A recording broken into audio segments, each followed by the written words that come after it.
In the winter of 1934, a professor at Columbia Business School sat down to write a rule for handling money. He had watched a generation of savers destroyed, and he wanted to set out, in plain language, the single discipline that separated an investor from a gambler. 14 centuries before he lifted his pen, a body of commercial teaching far older than Wall Street, older than the banks, older than the very idea of a stock exchange, had already arrived at the same discipline. Two sources, different worlds, different languages, entirely different reasons for believing what they believed. And yet, when you set their conclusions side by side, they agree. Not loosely. Not by coincidence. Over the next 15 minutes, I want to show you exactly where they meet, why two traditions that never spoke to each other reached the same verdict, and why that agreement matters more to your results than any market forecast you will hear this year. Start with the professor. His name was Benjamin Graham, and to understand his rule, you have to understand what he lived through. Graham came of age in the markets of the 1920s, a decade of easy credit and easier promises, when ordinary people bought shares on borrowed money because everyone around them was getting rich and nobody wanted to be the one left out. Then came October 1929. The market did not simply fall, it collapsed, and it kept collapsing, and it took with it the savings of millions of people who had believed that a rising price was the same thing as a sound investment. Graham watched fortunes that had taken lifetimes to build vanish in weeks. And out of that wreckage, instead of bitterness, he drew a definition so precise it still governs serious investing today. An investment operation, he wrote, is one which, upon thorough analysis, promises safety of principal and an adequate return. Everything that fails that test is not investing. It is speculation. Graham had watched people buy shares purely in the hope that someone more optimistic would come along tomorrow and pay a higher price. He refused to dignify that with the word investment. He called it what it was, a wager on the mood of strangers. Graham gave the market a face. He called it Mr. Market, an obliging partner who turns up every single day and offers to buy your shares or sell you his at a price. Some days, Mr. Market is euphoric and names a silly high price. Other days, he is despondent and offers to sell you wonderful businesses for almost nothing. The mistake, Graham said, is to let Mr. Market's mood become your mood. He is there to serve you, not to guide you. When he is fearful, that is when you buy. When he is greedy, that is when you are careful. The whole discipline is refusing to catch his emotions. In his early years, Graham practiced what he called cigar butt investing. Find a discarded business the market has thrown away, so cheap that even one last puff of value remains, and take that free puff. It worked, but it was grinding, unglamorous work. And it set the stage for the student who would take the idea somewhere far greater. His antidote to an unpredictable future was an idea so simple it is almost always underestimated. The margin of safety. Pay meaningfully less than a business is actually worth. Not a little less. Meaningfully less. If you judge a company to be worth £1, do not pay 95 pence for it. Pay 60. Because here is what Graham understood that the crowd did not. You will be wrong. Not occasionally. Regularly. Your analysis will miss something, the world will change, the future will refuse to cooperate with your spreadsheet, and when that happens, the gap between the price you paid and the value you bought is the only thing standing between a mistake and a catastrophe. The margin of safety is not a clever trick for picking winners. It is a cushion for surviving your own errors. It is humility, expressed in numbers. Graham was not trying to be right more often than everyone else. He was trying to make sure that being wrong did not ruin him.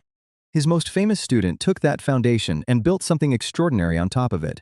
Warren Buffett absorbed Graham's discipline and added two ideas of his own, and both are about knowing your limits. The first is the circle of competence. Know what you genuinely understand, and stay inside it. Not what you could understand with enough effort, not what sounds impressive at a dinner party. What you actually, honestly grasp today.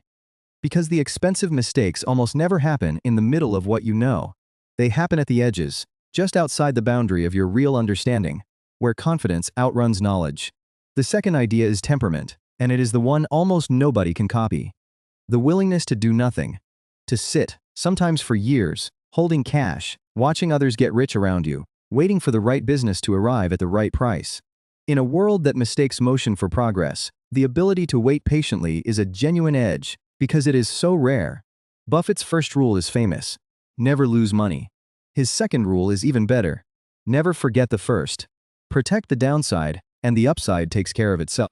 Buffett's great evolution was to stop looking only for cheap businesses and start looking for wonderful ones. The turning point was a company called See's Candies. It was not statistically cheap in Graham's sense, but it had something the numbers could not see. A brand people loved, pricing power, customers who would pay a little more every year without complaint. Buffett bought it, and it poured out cash for decades. From that, he drew a lesson that reshaped everything.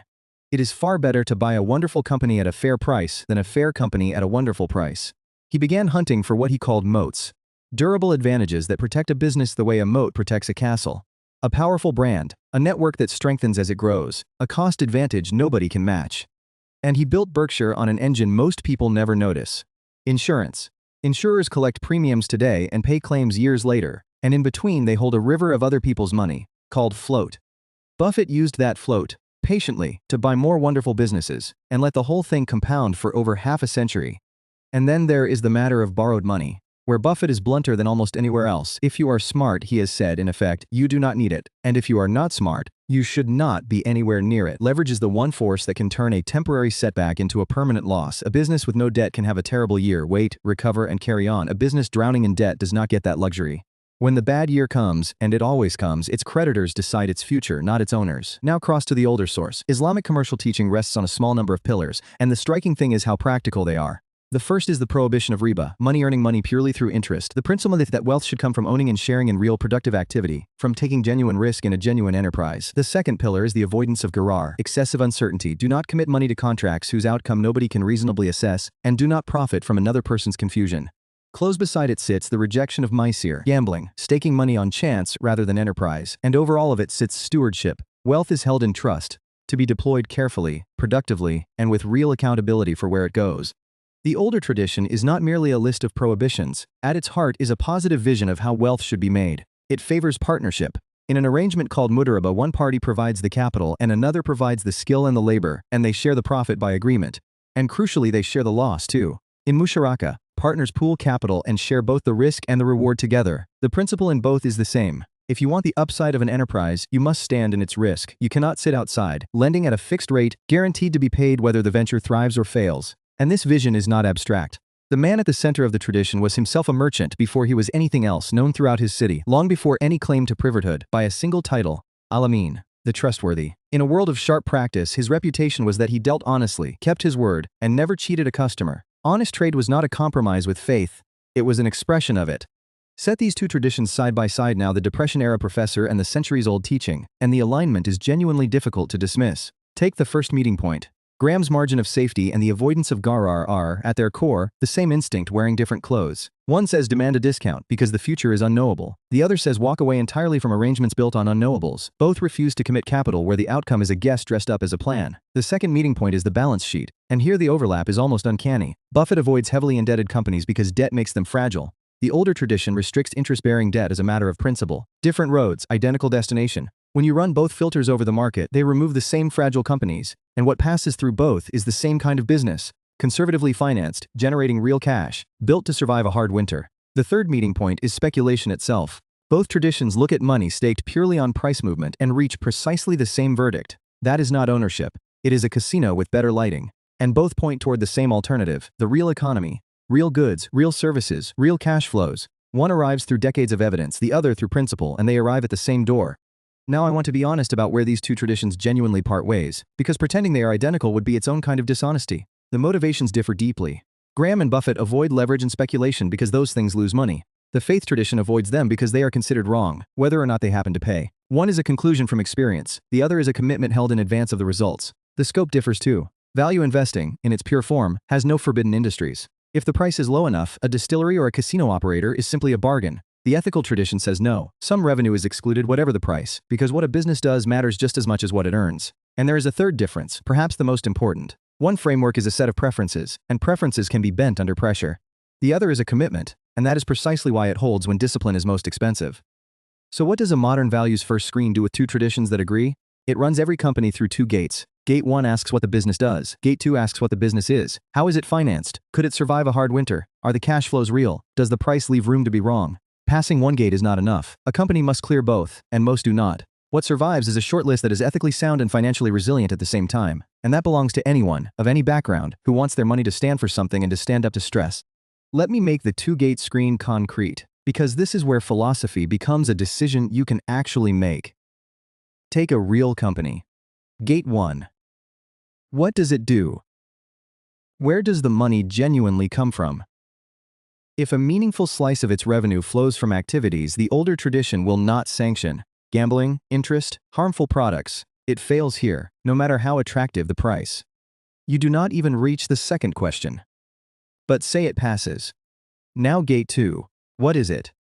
Open the balance sheet. How much debt does it carry relative to what it owns? Would it survive if its revenue fell by a third for 2 years? Are its reported profits backed by real cash coming in the door, or are they an accounting story?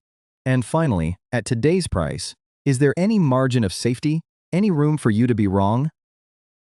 Only a company that answers all of that well clears both gates. And when you run a whole market through this, the list that survives is short, often uncomfortably short. But every name on it is a business you can own with a clear conscience and a steady stomach, which is a rarer combination than the market would have you believe. There is one more thing these traditions quietly share, and it is the most powerful force in finance: compounding. Money that grows, and then the growth itself grows, and given enough time the curve turns almost vertical.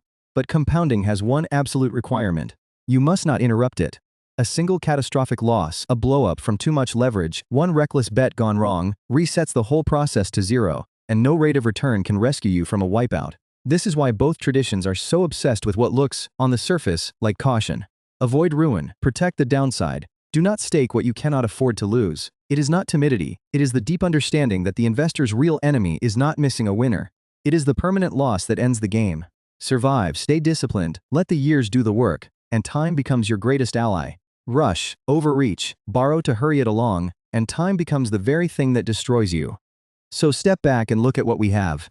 A professor scarred by the crash of 1929, working from evidence and hard experience, a body of teaching 14 centuries old, working from principle and conviction. They never met, they shared no language, no assumptions, no common world. Buy with a margin independently, the same house. Refuse what you cannot understand. Avoid the fragility that debt brings. Reject the casino for the real economy. Treat wealth as a responsibility, not a plaything.